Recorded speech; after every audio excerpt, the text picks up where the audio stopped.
September 7, 2025. Pagbasa gikan sa Santos nga Ebanghelyo sumala ni San Lucas. Dihay dakong panon sa mga tao nga mikuyog kang Hesus ug milingi siya ug miingon kanila. Kinsa kadtong muari kanako nga dili magdumot sa iyang amahan ug inahan, sa iyang asawa ug mga anak ug mga igsuon, ingon man sa iyang kaugalingon, dili mahimong akong tinun-an.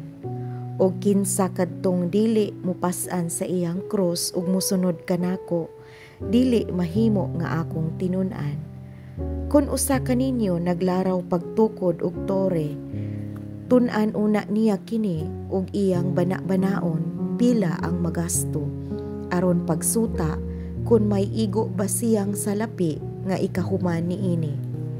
Kay kun kini dili niya buhaton, dili mahuman ang tore, tapos niya ikapahimutang ang pundasyon ug ang tanan nga makakita sa gisangputan mo biay-biay kaniya.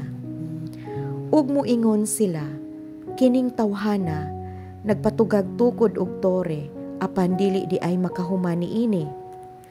Kun ang usa ka hari nga may napulo ka libo ka sundalo makigubat batok sa laing hari nga may kawhaan ka libo ka sundalo, iya una kining tun-an ug hukman kun makasukol ba siya sa maong hari.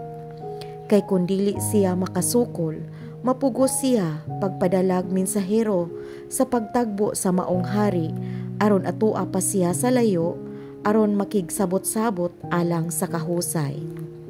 Sa samang pagkaagi, walay bisan kinsa kaninyo nga mahimong akong tinun-an, gawas kun iyang biyaan ang tanan niyang katigayunan.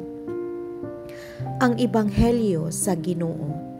Daygon ko ikaw, O Kristo.